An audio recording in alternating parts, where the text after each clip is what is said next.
ఉమ్మడి ఆదిలాబాద్ జిల్లాలో ఎన్నికల ప్రచారం ముగిసింది. దాదాపు నెల రోజుల పాటు కాంగ్రెస్, బీజేపీ పార్టీల మధ్య ప్రచారం హోరాహోరీగా సాగింది. బీజేపీ, కాంగ్రెస్ నుంచి అగ్రనేతలు రాష్ట్రంలో ఎన్నికల ప్రచారం చేశారు. ఆదిలాబాద్ ఎంపీ సెగ్మెంట్లో ముధోల్, బోధ్, ఆదిలాబాద్, నిర్మల్ అసెంబ్లీ సెగ్మెంట్లలో క్యాంపెయిన్ చేశారు. ఆదిలాబాద్ ఎంపీ ఎన్నికల ప్రచారంపై మరింత సమాచారం దేవిదాస్ అందిస్తారు. లోక్సభ ఎన్నికల ప్రచారం హోరాహోరీగా కొనసాగింది. దాదాపు 25 రోజుల పాటు ఎన్నికల ప్రచారం తీవ్ర స్థాయిలో జరిగింది. ప్రధాన పార్టీలు గెలుపు కోసం అగ్రనేతలను బరిలోకి దించారు.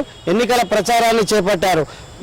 ఎంపీ సెగ్మెంట్ పరిధిలో అపరిష్కృతంగా ఉన్న సమస్యల పరిష్కారానికి ప్రధాన రాజకీయ పార్టీలు హామీలను ఇచ్చాయి. గతంలో ఉన్న స్థానాన్ని కైవసం చేసుకునే దిశగా బీజేపీ ప్రయత్నించగా, తెలంగాణ రాష్ట్ర ఆవిర్భావంలో మొట్టమొదటిసారిగా కైవసం చేసుకున్న బీఆర్ఎస్ పార్టీ ఎలాగైనా ఈ స్థానాన్ని కైవసం చేసుకునేందుకు శతవిధాలుగా ప్రచారం చేపట్టింది. మరోవైపు రాష్ట్రంలో అధికారాన్ని హస్తగతం చేసుకున్న కాంగ్రెస్ పార్టీ ఈసారి ఎలాగైనా ఆదిలాబాద్ కోటపై కాంగ్రెస్ జెండాను ఎగురవేసేందుకు ప్రయత్నాలు చేసింది. ఓవరాల్గా చూస్తే ఎన్నికల ప్రచారం వేడిగా కొనసాగింది. ఆదిలాబాద్ జిల్లాలో దాదాపు 46 డిగ్రీల గరిష్ట ఉష్ణోగ్రతలు పెరగడంతో ఎండలు మండిపోతున్న రాజకీయ పార్టీలు మాత్రం తమ ప్రచారాన్ని కొనసాగించాయి.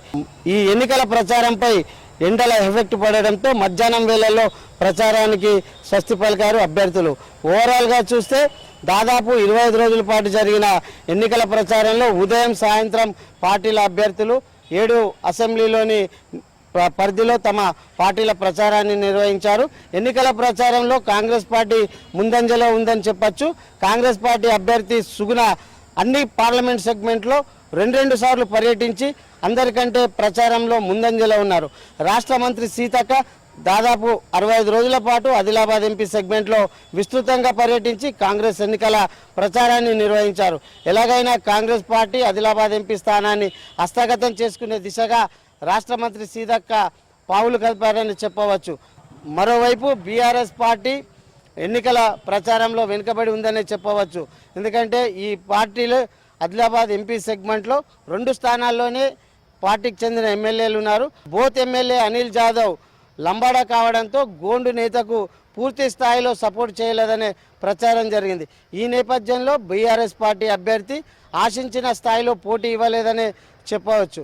ఓవరాల్గా చూస్తే మరోవైపు భారతీయ జనతా పార్టీ అభ్యర్థి గోడెం నగేష్పై తీవ్ర వ్యతిరేకత ఏర్పడింది. పార్టీలో క్యాడరు ఆయన అభ్యర్థిత్వాన్ని వ్యతిరేకించిన పరిస్థితి కనిపించింది.